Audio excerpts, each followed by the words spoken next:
back, ladies and gentlemen. Joe Moore here from Psychedelics Today. Today on the show, Kyle and I unpack a listener email that we thought was very interesting. Got it just over the weekend, and we recorded about it on Monday the 24th, and this episode will be out on the 25th. The questions involve, how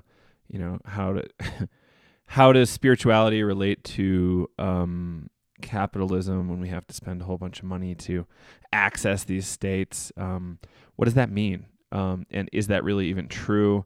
So we unpack a lot of that stuff and get pretty deep with it. I hope you like it.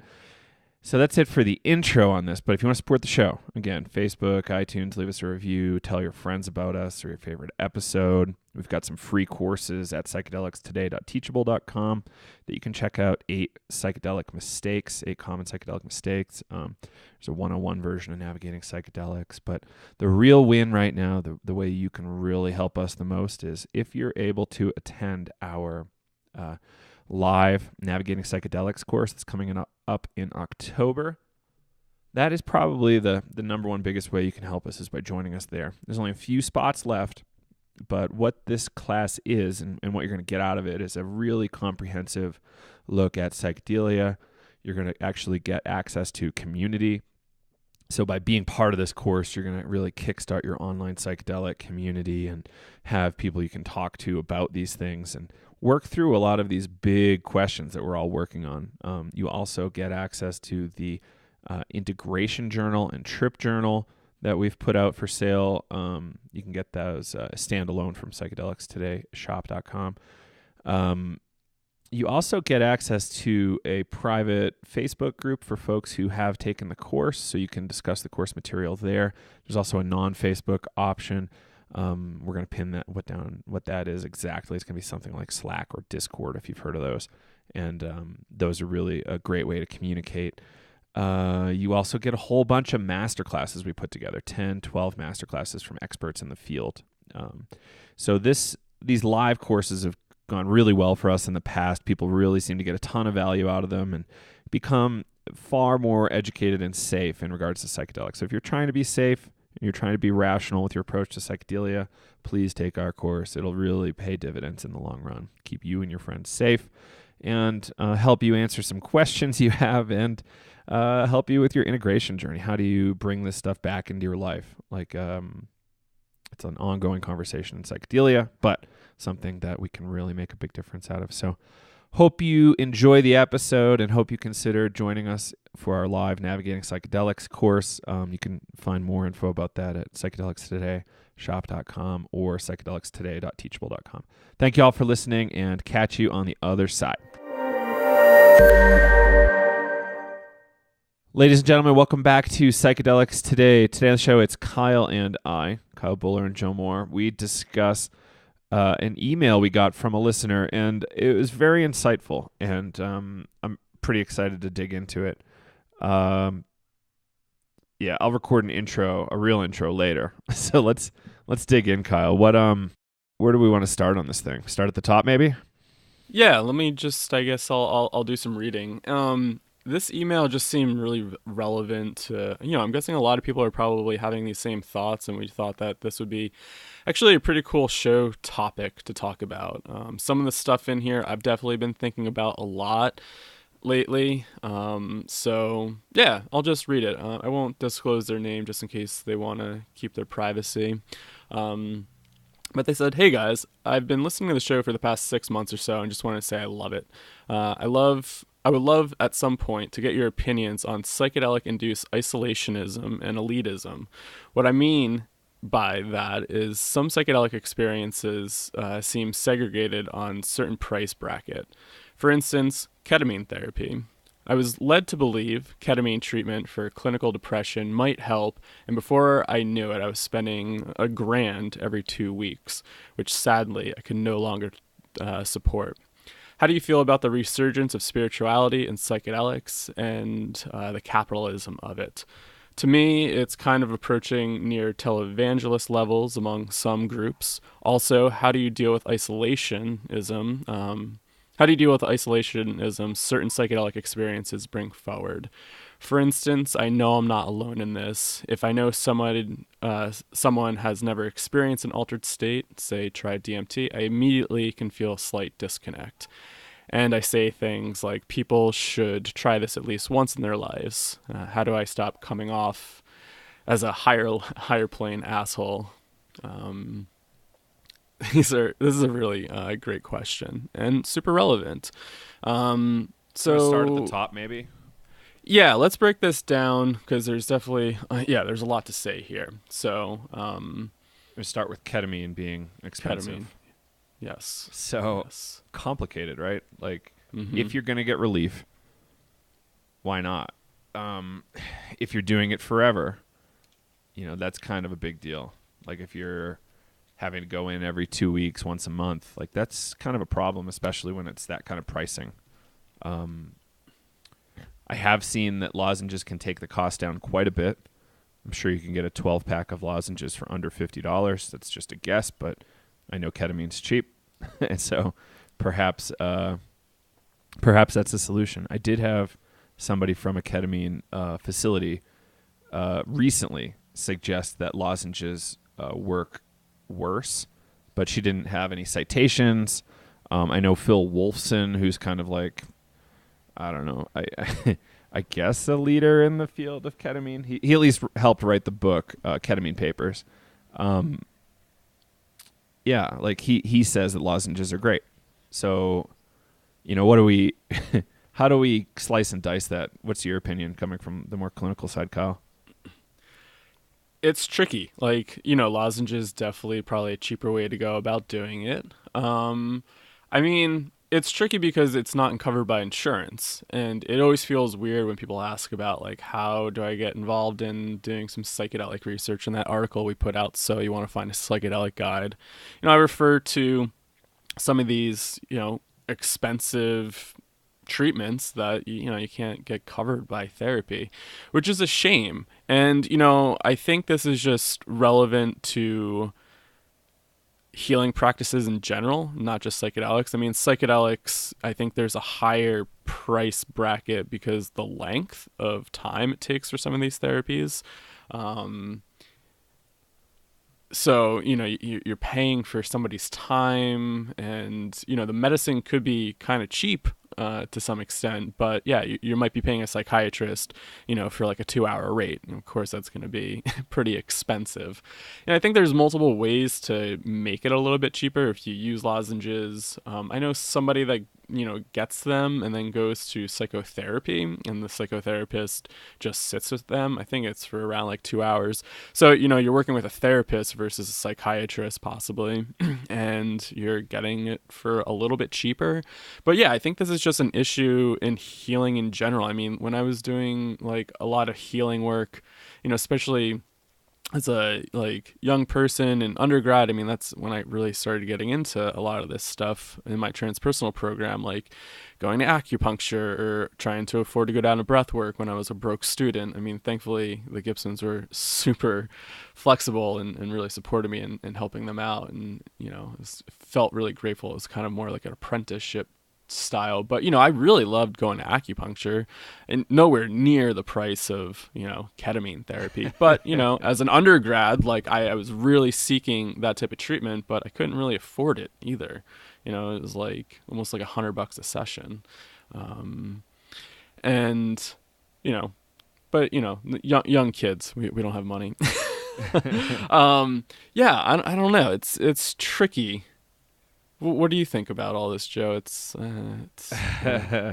it's very hard, right? Like, one of the problems we're seeing, at least in the dialogue around psychedelics, is that we're at the same time talking about psychedelic assisted therapy. We're talking about money, capitalism, and a lot more things. Like, there's a lot of conversations folded into one conversation.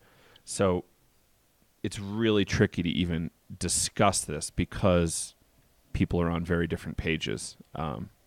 Like, you start talking about ibuprofen, then all of a sudden ibuprofen causes autism, and it's then a strong Marxist critique comes in about the price of ibuprofen and how it should be democratized and free to everybody. So, you know, I'm not trying to say anything definitively there, people, but I'm saying that it's complicated and we're dealing with a really, really complex set of things. Like, I like to pay for, I like to get acupuncture. I don't like paying for it. I like to get Rolfed. I don't like paying for it. My chiropractic and physical therapy services, those are covered by my insurance, but I get insurance by, slaving away at a big company. So, what's fair, what isn't, hard saying. I don't know. There is an energy exchange. Like, you have to give your energy up in order to get energy from other folks. Go ahead. Yeah. Yeah, and this is just so raw. Like we've just kind of opened up this email. I haven't really been doing too much thinking about it, so I'm trying to also formulate these thoughts as we talk. I guess I've been thinking a lot in general too, like healing maybe just in America, in the United States, it's almost kind of like a privilege thing. I mean, even when I was on health insurance and I was like trying to just go do my stuff, like it ended up costing a lot of money because of the high premiums and whatnot, and just right out of like school, working, not making that much, but then trying to like pay some of those premiums off, and I was like, whoa, this is adding up. Like I don't know if I can really do this, pay my loans off, pay rent, do this, do that. So I mean, I think it's also a bigger conversation the way the health system works in America too, with insurance companies and this and that. It almost seems like, sometimes like a privileged thing. Not everybody has access to health insurance, and, and it's sad that there are these modalities or medicines out there, but they're pretty pricey sometimes. Something that like I really kind of thought about when I started digging into a lot of this stuff too is I'd rather pay for taking care of myself if I could than like, going out with my friends or this and that. Like I was definitely spending more money on healing work during that time than really partying and doing stuff like that during that time. And I still try to do that. Like I really like think that, yeah, like I kind of want to have a healthy body and mind. And so like, I'm going to kind of, spend money on that to take care of myself. And, sometimes it's really hard to fork over a lot of money to do that. I mean, sometimes it feels like, wow, do I really need this? But yeah, after you start engaging it, you're like, wow, yeah, I think that was kind of worth it, even though kind of hurt my wallet. But yeah, I don't know. It's hard to say. Everybody has their own choices that they have to make, and I think that's just something that you really have to kind of reflect on and think about what's important, what are your values, and what are you trying to get out of life. Perhaps, ketamine, everything I hear, one ketamine infusion makes a person who yesterday tried to commit suicide extraordinarily lucid and far more understanding of, what happened. Like, what, like, I don't want to kill myself anymore. What the hell was I thinking? So I think in terms of short-term intervention, if you're in an urgent state, I think it's a great intervention. I don't necessarily like maintenance drugs forever, but, sometimes maybe you need it. But maybe the best use case would be just as an intermediary step to get you somewhere where you can do deep, meaningful work and hopefully heal. Mm-hmm. Kind of like the argument for short-term SSRI use.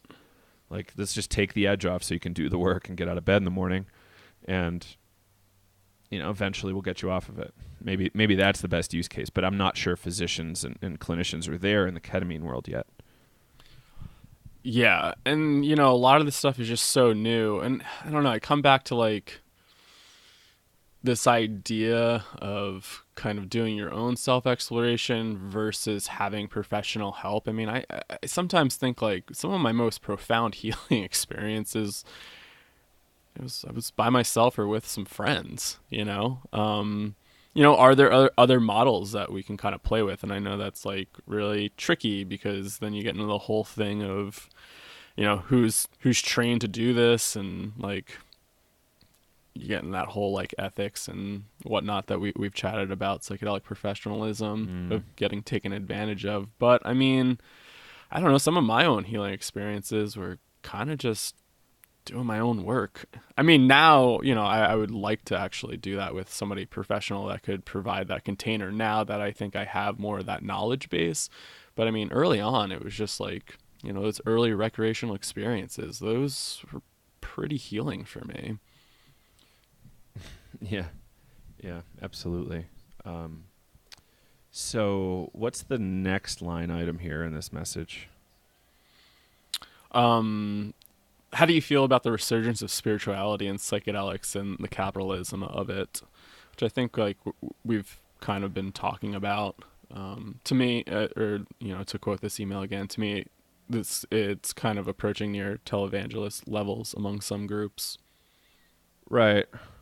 I want to take it a bunch of different ways. Like if the only way you're doing spirituality is going from Cincinnati to Iquitos, Peru, and doing ayahuasca, if that's the only way you're doing spirituality in your life, perhaps you need to examine that. What are the other capitalist situations? Just going on a retreat somewhere and that's your sole means of exploring. Maybe if you're not comfortable taking a legal risk in the U.S., which, it's a substantial legal risk, so I'm not trying to downplay it. Maybe treating psychedelics as your sole means of spirituality is not the right move. Maybe you need to add in some other things. Maybe it's some sort of Buddhist practice. Maybe it's a breathwork practice. Maybe it's a Tai Chi, Falun Gong, Falun Dafa, or Qigong group. Who knows? Or maybe it's playing music in a county band. So you play at the county fair once a year. Who knows? There's a whole field of positive psychology now that you can draw from to enrich your life with positive actions. And it doesn't. Yeah, you make a lot of great points there. Yeah, and it's not that they're mutually exclusive, spirituality and capitalism. It's that our sole reliance on capitalist outlets might be a situation that we need to look at. And even, breathwork costs money. Like, I don't necessarily like doing a free breathwork workshop because I feel totally toast at the end of the day. And sometimes I need a full day or two to like get back to normal after a workshop. So when people kind of go, oh, it costs money, I'm like, yeah, of course it does. Like, I don't want people doing free work unless that's some sort of like agreement we had beforehand. And I don't know, like spirituality should be something that develops from the individual. I don't know. Where do you want to go with that? Oh man, I think about this like every day, and I think it's like one of my blocks, of wanting to offer a lot of help and do breath work and kind of underselling myself at times and just doing a lot of free pro bono stuff because I just really want to help people. But then on the flip side, it's like, oh wow, like I kind of need money to survive. There was a really good example, I think, that kind of opened my eyes to this a little bit because, early on is like really kind of hardcore of like, this stuff needs to be free, like healing, should, never cost money. And there was then that Terrence fire meme pops up. You're 3 months behind your rent, Terrence. Yeah, exactly. But the self-transforming machine elves are talking to me. I can't pay rent. There was a fire ceremony going on in Vermont, and they wanted to charge $75 as a donation. And everybody on this Facebook group was flipping out. They're like, this is outrageous. Like, ceremony, it should never have money attached to it. And, like, I can't believe you guys are charging $75 for this. And, I was thinking about this and seeing some of the interactions there. And, the organizers were bringing up Mayan elder from Guatemala. So thinking about the flight, thinking about the stay, the food, the lodging. And if people are seeking these types of experiences, they want a Mayan elder there because there's some novelty that, these people know something that we don't know, and we seek it, and we kind of yearn for this new novel approach to knowing ourselves in some capacity. There is a price involved, like a plane ticket, housing, this and that. And, ceremony back then was very community oriented. Western culture is very individualistic, whereas like, yes, if your community came together to have a ceremony, everybody did something in the community. You know, you brought like chickens, you brought food. It was a community thing. Nowadays, our communities aren't solid in some extent, or they're really spread out all over the place, where like, you know, Joe, you live out in Colorado, I'm in New Jersey right now. Like, yeah, to make us come together and have something happen, you know, if we wanted to put breath work together, like we either have to get on a plane and fly and pay for lodging, pay for food, pay for this and that. Like, yeah, it would be great if we all just lived in community and we could offer some of this stuff, and, you know, everybody helped out to some extent and there wasn't all these prices involved. But, you know, reality is that, yeah, we do live in this capitalistic society, which, you know, has its pros and cons at times. And, you know, if you're really seeking a Mayan elder and you expect it to be free, I mean, just think about all the costs that go into that. Like, why are you seeking that? You know, kind of like what you were saying, like there's a bunch of other things that you could be seeking as well. And maybe that's around your local communities. Maybe it doesn't need to be something exotic where like you're like, oh wow, like this person or this place has so much energy and like I'm gonna do some really deep healing work. Like sometimes maybe it's right in front of you. Sometimes that's really hard to swallow. I'm reminded right now of talking to Lex Pelger the other day, and he brought up this point. Aldous Huxley was kind of convinced that people didn't necessarily need hundreds and hundreds of trips in their lives to be, you know, complete and happy. Not that there's anything wrong with that, but he said the bare minimum a psychedelic person would want was about 3 to 4 like really strong trips throughout their life. You know, kind of like 16 years old, 28 years old, probably like 50 and then like 75 or something, you know, just to like all these big stages of life, and figuring out how to transition into them gracefully. And that could be a spiritual practice, but also one that dips only lightly or substantially less lightly into the capitalist pool, that market. One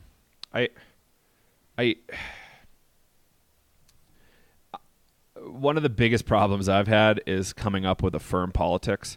I'm envious of people who have a firm ideology, political ideology. I really wish I did.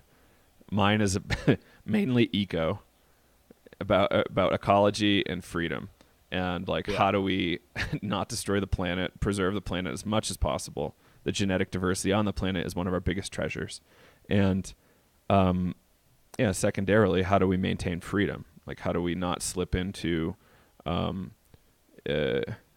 Soviet style or Nazi style totalitarian government? And those are the two things I flip between. So like when we criticize capitalism, it seems like we're criticizing a lot of things like representative democracy, markets, free exchange between individuals, like voluntary free exchange between people. Like it seems like we're getting in the way of something like that and saying, no, something needs to be mediating everything. And, you know, I'm just not totally sold. Like I would love to see something functional come into place that, you know, pulls us out of this slide into ecological demise, but I don't know what that's going to be. And I think when we just say, you know, structural issues in capitalism, I think that's doing the conversation a disservice. And we're just saying kind of meaningless words in a lot of ways. Like we need to, if we're going to be making critiques like people are in the psychedelic community, let's get a little more informed. Like let's make a really nuanced argument for what we're talking about. And, you know, not just say shit for the sake of saying shit to look cool to each other. Like the phrase of the year, I remember some people saying was virtue signaling. Like you're all you're going to be doing online now is signaling your virtue. Like that's what all your posts are about is look how virtuous I am. More virtuous than thou. And it's like, well, is that really what we're trying for? Or should we realize that maybe we're falling prey to that? And let's get a little more authentic and deeper into that. Psychedelics can help. or just sitting down and writing, or talking to friends deeply, asking questions, questioning your fundamental assumptions on things. It's important to do that. Yeah. Yeah. But I mean, this is such a complex topic. I mean, I go back and forth about it all the time. And yeah, I mean, I feel like there's definitely pros and cons to both. And, you know, I'm the totally pro model socialized medicine, like very pro. Like I think just on the fact of, you know, the plague or Ebola coming back or something, or like, you know, these vaccine, what is the disease that's coming back? I hope it's not polio, but a lot of children on account of the anti-vaccine movement are getting the disease that. Oh, jeez. So yeah, like 6 months old getting strokes and dying from getting these diseases that haven't been around for many decades. I feel like just disease prevention, like keeping the herd safe, like I think necessitates group medicine, like socialized medicine. That at its very fundamental, like, I don't know, at the very least, that's a good reason. There's plenty of other good reasons, but that's like, if we want to keep surviving in this age of germ warfare and whatever, like, let's just do it. Like, it's not that far off. Like, it's cheaper than the alternative. What was the number we saw the other day? $30,000 to, for first responders to take a overdose death away versus like $20 to $60 for Narcan. Narcan, yeah, with Jake. Yeah, that's kind of crazy to think about. So if we just like take the full economics out of the thing, like let's prevent more, let's heal more. There's a lot of better ways to do medicine than we are.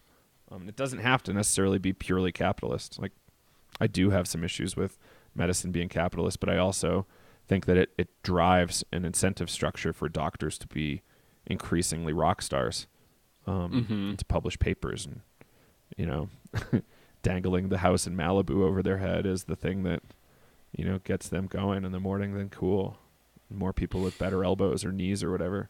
Like I've had to deal with surgery quite a bit lately, so I'm kind of in the middle of it still. So yeah, it's probably nice to have some sort of option. And my Canadian friends, I have some Canadian colleagues who had to deal with like waiting for surgery for over a year on like an excruciating back pain situation. And wow. Like, is that okay?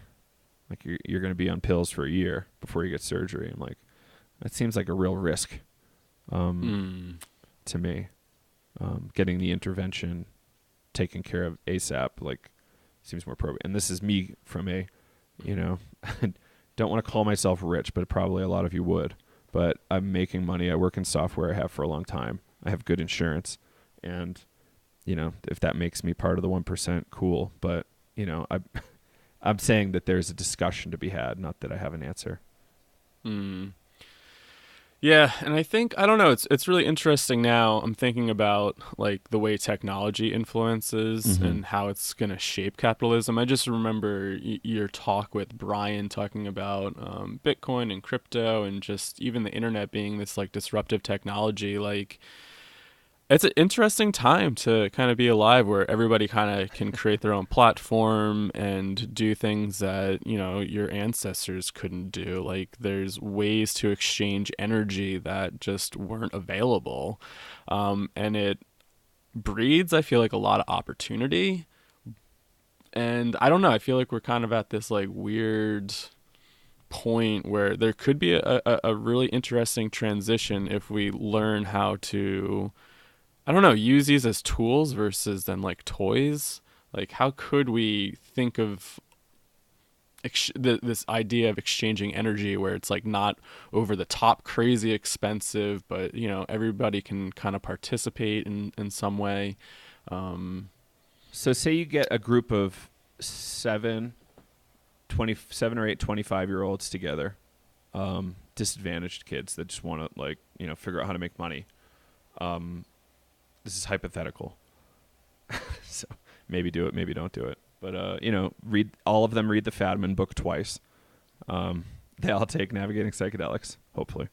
And then they figure out how to do this creativity thing, this creativity research. Like hopefully you've been trying to struggle with business for a while, and then you do this creativity thing, and you come up with some incredible solutions, hopefully, for the problem. And, that's one case. And the other case is maybe peer-supported therapy. Like if you grew up in a disadvantaged situation, odds are good you've got some trauma you've got to sort out. And, if you could do peer support, then you did all of this for the price of, if you pooled it between 8 guys for a sheet of acid, you're doing great. You're at less than the cost of a therapy session without insurance between all of you. And you've got miles to go before you run out of acid. When I think like the big critique in the psychedelic community right now with the capitalistic model is like that whole idea of not being allowed to do that in like relation to medicalization, say, only psychiatrists and like certain therapists would have access. And even if you were to do that in a peer support setting and, grow your own medicine, that's still legal. I don't know if that's really tied to capitalism. Maybe it is because somebody wants to make a profit off of that. And that feels shitty. Like, that's not cool. There's different phases too, right? It's like, are you buying mushrooms at a market rate from a grower in New Mexico where it's legal to grow mushrooms? You can't dry them. Are you buying acid from somebody on the street or in the dark web? Like, how much did you pay? Like, is that a problem? Is it okay to pay the chemist for his time and risk taken? Is it okay to pay the Peruvian shaman in Peru? Is it okay to pay the gringo shaman in Peru or wherever? It's a fascinating set of discussions. And are they all equivalent? Is like a financial transaction equivalent to another financial transaction, despite like the baggage built into it? And that's a conversation we need to keep having too. And I think like most, I don't know, maybe I'm generalizing, but I think like some people are like okay with some of that energy exchange or those transactions, knowing that like, okay, you're showing up and giving you some sort of exchange for your time and wisdom or knowledge, skill set. I don't know, I guess been following like the whole capitalistic thing, and the psychedelic movement seems more oriented towards this medicalization and keeping holds of patents and holding medicines from people. And then, also this whole idea of price. Like, I think that's how the much trick, is man. an MDMA going to be? Yeah. It's going to be or like... psilocybin. Yeah.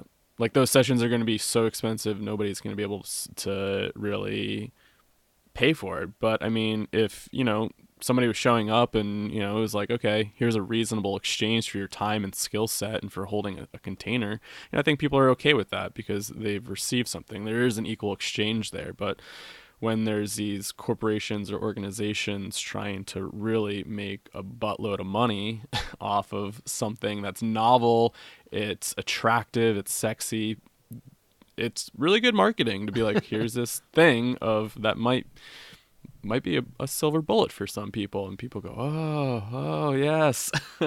But coming back to like this idea of what you said, Joe, I mean, there's healing techniques all over the place, and I think it's our beliefs, the how much energy we put into these ideas that these things are going to save us. Yes, they have great potential. I'm definitely not doubting that. But I also think sometimes it comes back to coming home and maybe doing some really deep work that you don't want to do. I'm thinking of the metaphor of landing the spaceship right now. And it's pretty nuts, man. Imagine the first couple people that came back from space and they're like lunar or whatever, their little re-entry pods blasting through the atmosphere at high speed, burning up. It's kind of almost like an alchemical vehicle, getting... I don't even remember the name of that phase, but the burning phase, the black phase, and then it's pretty nuts. And then you land in the ocean, and then you're fucking lost until a Navy ship scoops you up in a day or two. So you're just lost in a lot of ways. Coming back from the psychedelic experience, you're lost at sea, and it takes time. And it's again only one of many tools. So circling back, I guess my list of capitalist problems wasn't complete because you raised the compass pathways type issue where there is a chance that they could price everybody out as people to be treated. that Martin guy, Martin Skrillex, what's called Martin Skrillex. Skrelly. There it is. Up the price 6,000% on that one drug. And that is the main concern that a lot of people have. They're equating capitalism with monopolistic practices, and that's an emergent property of capitalism at a certain scale. Like if you're doing village scale capitalism or state level it's less likely to happen with less things, but it still could happen. And that's I think where there's something there. Monopoly equals capitalism, and vertical integration equals capitalism, and those things being problematic because they grant special powers. Yeah, and I don't know. Sometimes I always come back to the education system nowadays too. Like, how much does that feed into the problem? I mean, to become a doctor, how much money are you spending? Some people are spending like $500,000. I mean, even to my journey and going to grad school, and maybe not making the smartest decisions, but I definitely don't regret the schools that I went to, like for money wise. But yeah, that's a decent chunk of student loan debt right there that like I need to pay off eventually, and a lot of people are in that position, especially this younger generation. And as much as like I want to just say everything's all good, everything should be free, I mean, yeah, every time I look at those, as my one friend calls it, these space numbers that just hang out in the ether webs, yeah, that's a real thing too, and I don't want that held over my head for very long. And that definitely influences like how much I'll probably be charging as a therapist down the line, or some of my services. Like, yeah, and that's a really crappy thing to really put like a whole generation into huge amounts of debt. That, yeah, how the hell are they going to pay it off? The coming bubble. I saw a chart recently of student debt year over year in the U.S., and it's looking pretty intense. Just it looked like slightly more aggressive than what's the straight line graph? Linear progression. It was like more steep than a linear progression year over year for a long time. Yeah, greater than doubling annually. And I just, I felt pretty squeezed, and my student loans weren't that big. I know people in my family have $500,000 in student debt. Like, I see people all the time walking out with an outrageous load, and that's a burden that we're going to have to figure out. I don't know the right way to do that. But people think education equals, well, the more you learn, the more you earn. That's kind of a Warren Buffett thing. But is that necessarily true? If you're getting a master's degree to go to be a public school teacher and make the worst salary in the country, or close to the worst. Like, yeah, I don't know. Like, people have to figure out like what games do I want to play, and then choose those. I think it's really important to ask these questions. Yeah, not everybody should get a master's degree. Maybe not everybody should get a bachelor's degree. I've been kind of pushing against bachelor's degrees for a little bit. I'm kind of getting a little softer on that point, but it's it just seems a little low reward. I guess. I think trying to start a business or start a career right out of high school or something could, I like this line of you're 4 years ahead of in your career from your friends that did go to that because they got to work in the industry, assuming you attack it intelligently or just not partying. Well, that's not very psychedelic conversation, so let's get back on track. Yeah. Well, it was in lieu of the capitalism true thing. But maybe we should move on from capitalism, because it's a very complex topic, and I don't know, maybe we can get some guests on to kind of hash this out as well. The second part of this email is really interesting. How do you deal with isolationism that certain psychedelic experiences bring forward? Yeah, and that sense of disconnect of feeling like, people don't get it. Right. So this has been a huge issue in my life, and I think this is why this resonates, and I think about this often, is that I felt this immensely after my near-death experience. I didn't know how to talk to people. I didn't know how to function in the world. I mean, to me, the near-death experience is probably the most psychedelic thing that I've ever experienced. I mean, to slowly slip away and die and come back here and not feel like this world is where I belong. I mean, that, I guess, I've definitely felt that on psychedelics too, where I'm like, whoa, this world is very strange. Now, how do I exist in this? How do I exist in this capitalistic model where I know all these weird structures are just kind of bullshit, but we got to play this game. And that can definitely lead towards isolation. And that comes with a whole slew of mental health issues, depression, anxiety, this and that, of like, how do I integrate these experiences and try and function in a world that does not make any sense at times? And that can be extremely, extremely heavy to feel that. And I mean, yeah, I've definitely been working at this for probably since I was 16. So I'm guessing that's 14 years ago at this point. And I really just kind of come back to just trying to be here in the moment. And that's really hard. And how do I show up with other people that may not understand it, and try not to come off as a higher plane asshole? We're all experiencing this reality through our own lens, our own own traumas, own experiences. And I think we just kind of have to meet people where they're at times.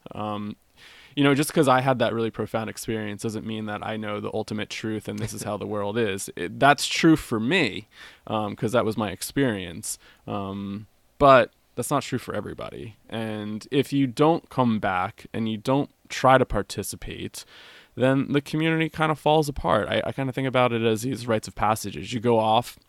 I think that's probably at the core of why these experiences are so isolating and lonely, is because the lack of community, the lack of this idea of rites of passage.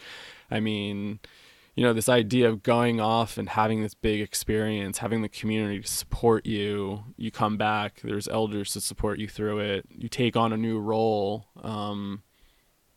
It doesn't really seem like it's here in Western culture. I mean, yes, to some extent, possibly, but I felt very alone until I got to my undergrad, and I met my teacher who teaches shamanism, and he was like, yeah, if you lived in a traditional society, the elders would have stepped in right away, gave you the skills that you needed to know how to navigate this new way of being, this new way of seeing the world. And, you would have gotten taken away from your daily schooling or whatever that was, because you needed to know this to know how to navigate the world. He's like, unfortunately, that's not the culture you grew up in, so you had to try to navigate this yourself. I mean, extremely terrifying process. I think this is why I'm so focused on integration, of not always kind of going into these experiences all the time, taking time to integrate and kind of be here, because this is where some of the magic is. And if you can really embody that, you realize that everything that's going on is kind of almost like a teaching. We need to do more self-reflection, I think, at times, and self-inquiry. Start asking ourselves questions. Yeah. I don't know. You got any ideas on that? I don't know. It's a big topic. You covered a lot of range there. So let's start at the statement was about feeling isolated when you come back. Mm-hmm. Yeah, it's really tough. Especially if you're going back to your small town in North Dakota where there's nobody you can talk to about this. That's a real, or you're a Mormon kid in Utah, and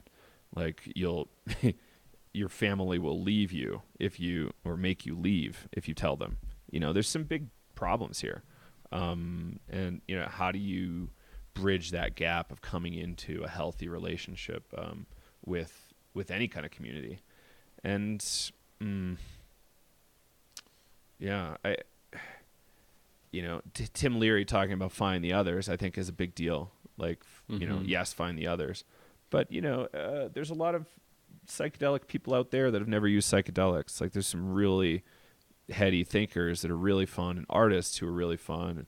You know, they're bone sober. So if that's what it takes, you know, you just find those folks, build relationships, and, you know, build connection. Alienation is the thing that's killing us, and figuring out how to get from alienated to integrated, I think, is a good move. Perhaps it's having a potluck at your house or a friend's house, you know, just have some people over. Maybe you met them at your local psychedelic club. Maybe they're friends from high school that were kind of like stoners or something, and you can just talk about this thing. Like, hey, I actually tried ayahuasca, and I'm like, it was outrageously incredible, but I'm feeling kind of weird now that I've landed. And tell those people and kind of like just unpack it. If you haven't unloaded this material to a safe audience before, you'll be very impressed with how it feels to unpack your experiences to a audience that is at the very least interested. They're at the least interested in your story, not necessarily in your healing or processing, but just by them being interested, there is a connection built there that can be very helpful. And I advise it. You know, maybe you just make a Facebook club, like a psychedelic club of East Sacramento, and you just advertise it for East Sacramento on Facebook for $10, and you go meet at a bar or a coffee shop or something, and you just hang out and chat about this shit. It's very cheap and easy to start this stuff now. So think about it. You don't need to necessarily be a leader. Just say, hey, we're just going to get together and talk. Doesn't need to be formal. You don't need to make an official nonprofit. Yeah, I don't know. Did that bring anything up? Yeah, something came up, and it might also be coming from this email too, of like connecting with other people that may not have had psychedelic experiences. What you said, Joe, and you know, sometimes that feeling of, well, you need to really understand this stuff. And I think I come back to, you know, maybe it's just hanging out with Lenny a lot and coming back to that, like a lot of his Whitehead philosophy and breath work, that like all experience is inside of us, and that these substances and tools are just gateways within. And there's multiple ways of going in. I mean, you look cross-culturally, there's so many different techniques, so many different sacred technologies that are used. Not everybody used plant medicine. Sometimes it was drumming, meditation, this and that. And to say that one technique is better than the other, I get it. You know, I get where that feeling comes up, because I've definitely had it. You know, I've talked to somebody that's explaining, you know, some quote unquote superficial spiritual thing. I'm like, do you really know? You know, I'm guilty of it. But then I have to realize that people experience the world in so many different ways. And to sit there and say that, you know, plant medicine and the psychedelic experience is the only way, or a better way, or you're much more enlightened because of it, I don't know. I would sit there and maybe pull back and ask some questions about how you're experiencing things and how other people might be experiencing things. Just tricky to do when you've had such a experience with the numinous, and it's right there in front of your face, and you get it and you go, oh my God, yes. And,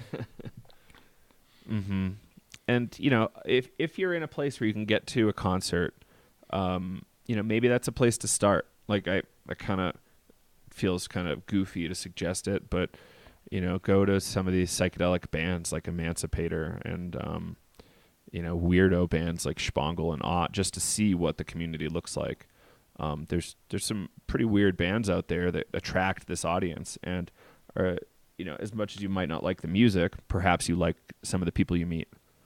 I brought so many friends to Spangle shows, and every one of them was like, what is this? And like really did not want to go, but every time I brought them, they had such crazy experiences. Psychedelic experiences without psychedelics, because that's just what Spangle is.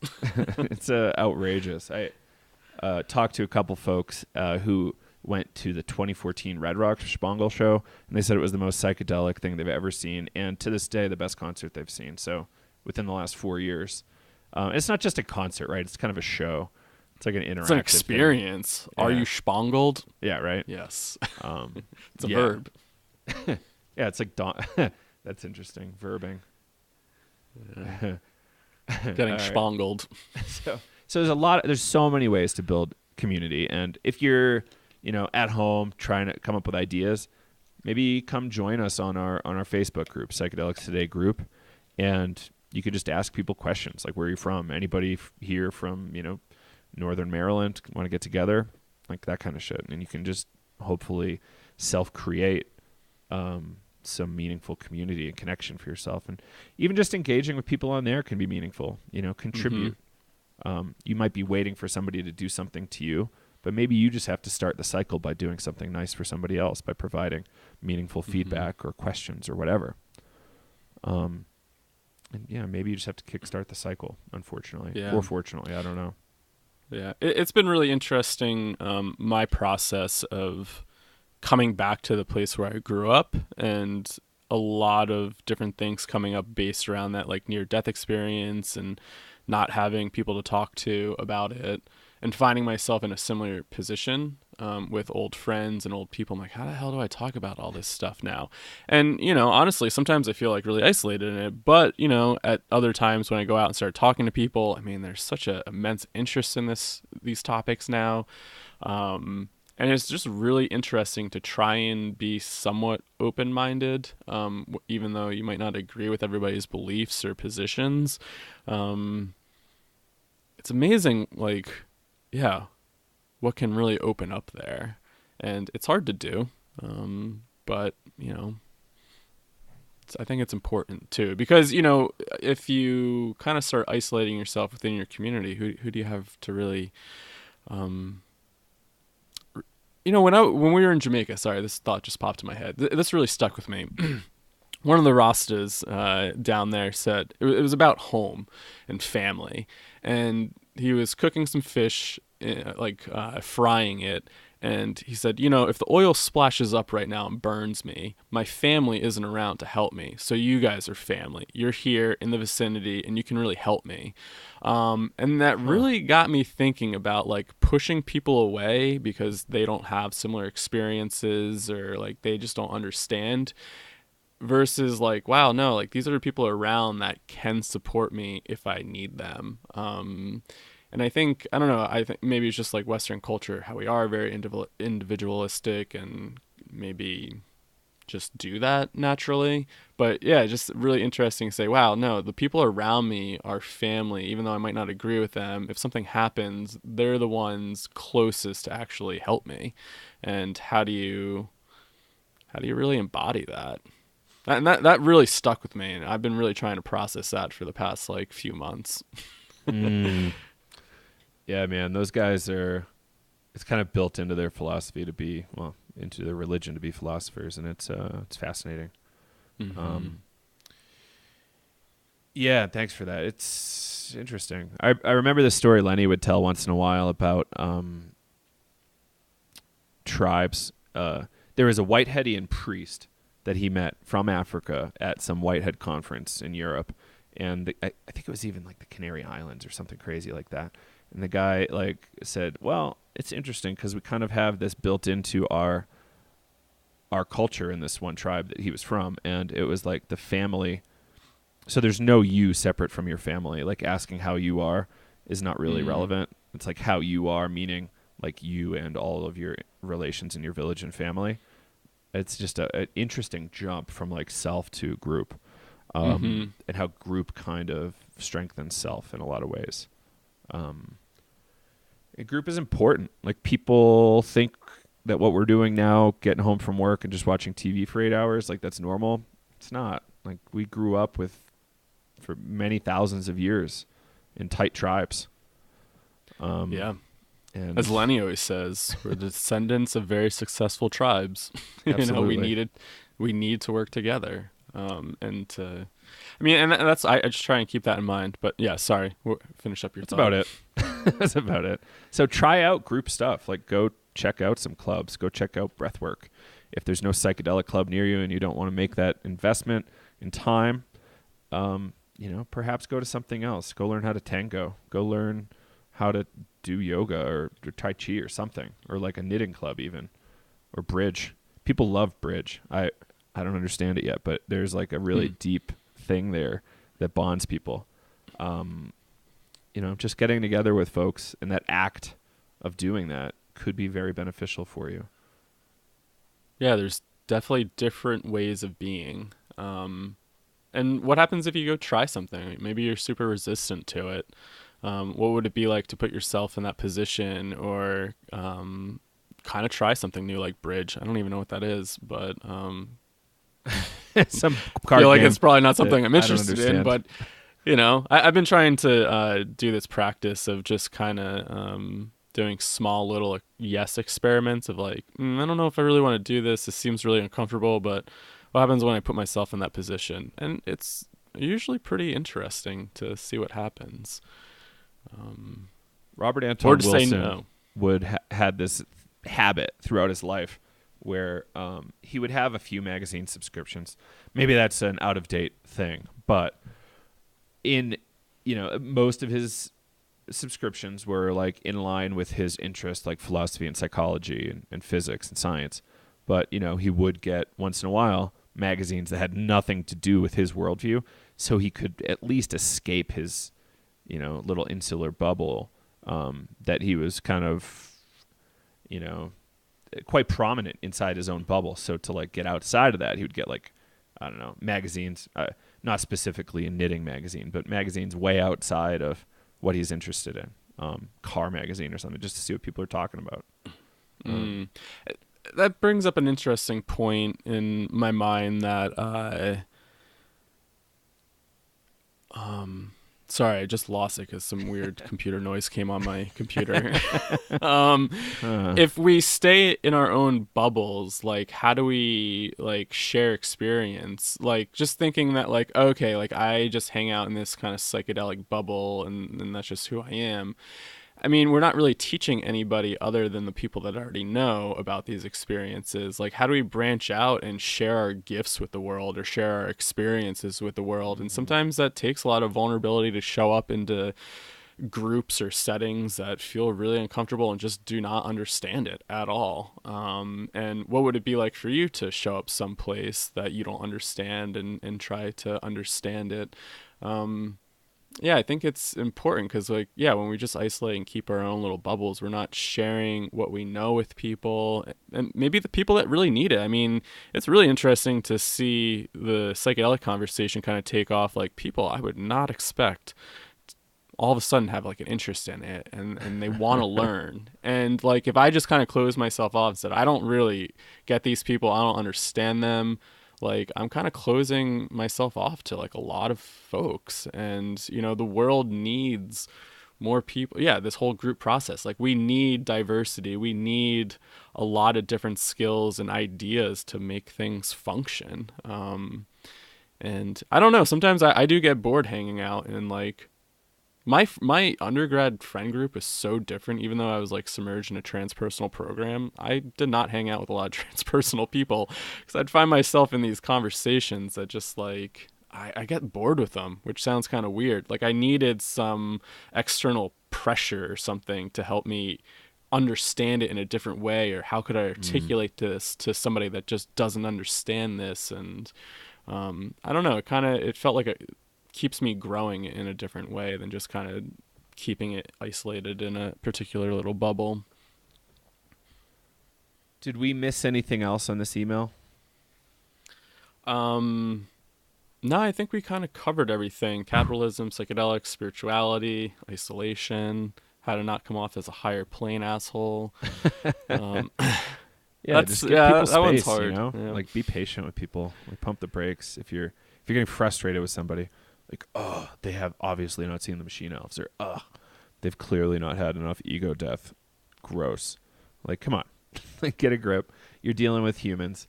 Like, let's just move forward, be patient, be kind, understand like a lot of this semi-generic commentary about love actually means something and can actually help you. So like love them, even though they're very different from you. Doesn't mean give them everything you own necessarily, but be kind at least. Be a little patient. And your patience is a gift. It's not, don't expect anything back. And I don't know. Like I've seen this psychedelic inflation thing go a lot of ways. And, perhaps one other option is, do less, like Kyle was saying earlier. Integration's a big deal. Maybe you just need to do less drugs. And then you can have more meaningful relationships with folks. Mm-hmm. Yeah, I guess just like a closing note on my end, like deep breaths and be kind to yourself. I just had an incident where I felt like I was kind of coming off as like a higher plane asshole to a friend. Just like started just driving me nuts. And I had to pull back and take a couple deep breaths and be like, it's okay. Like, it is okay, Kyle. Don't get so worked up over it. Like, they're just seeing things much different, and that's fine. Just come back to your breath and be kind to yourself. Yeah, absolutely. So I guess that's it for this episode. I just had the realization that I kind of want to put this up tomorrow online. So as a result of that, let's just say if you want to support the show, obviously there's some easy ways to do that. Give us a review on iTunes or Facebook. Share with your friends, maybe your favorite episode to, maybe say, maybe somebody who's doing drugs inappropriately or in a risky fashion, and just send them some episodes of ours, and maybe that could really, really help them out. Or come check us out on our Facebook group or our Patreon page to leave us a $2 a month donation or larger. There's some great perks there, including access to some of our courses if you do some of the bigger donations. And one thing that we're doing that's really special right now that I think a number of you would really benefit from is our live Navigating Psychedelics course. Kyle and I put in a ton of time last summer to build this class out, and it's essentially an introduction to psychedelics and various methods and means of exploring them safely. Top 3 goals: number 1 and 2, how to stay out of the jail and hospital; number 3, how to get a benefit from psychedelics when you're going to use them. We're not saying you should, but a lot of you will anyway. So it's kind of one of those deals. So very comprehensive class. We've had a lot of positive feedback from clinicians. Multiple psychiatrists have taken it and liked it. And recently even a medical doctor took the course from Kyle and really dug it too. The last live course he issued. Yes. She had some very strong things to say about it. Oh, yeah, I was going to say, if you are releasing this tomorrow, we have only a few spots left. If you have questions like this and you're kind of really exploring, like, how do I integrate this? How do I show up in life? How do I deal with this new way of seeing? And, like, you're just trying to find a community to bounce ideas off of. The live course is going to be an opportunity to create a classroom time, online virtual classroom, where we show up and ask these questions, and we can really learn from each other and start developing this community and really figure out together how to really integrate this stuff and hopefully how to change our lives a little bit more. But community. What we're trying to do here is create some community and show up and learn from each other. It's not just going to be about me and Joe, but everybody having a conversation and learning from one another. Group process. Yeah, absolutely. And there's some bonuses too, right? So we have a secret online Facebook group that you'll get added to. We're going to use an online tool like Discord or Slack to have some conversations in real time outside of Facebook. Obviously, we shouldn't put everything we want to on Facebook. We should diversify that a little bit. And then are people getting the ebooks as well? Yes. Yeah, they get everything in our Navigating Psychedelics course. So, you'll get full access to our online course, which comes with 12 plus interviews, our original course content. You'll get 2 PDF downloads. Well, 3, I guess. One's a psychedelic checklist. The other one is a trip journal, so you could track your trips and maybe do some intention setting. And then we have an integration journal. It's a bunch of kind of inner work journal prompts and way to kind of reframe this psychedelic experience and walk you through a little bit of a process.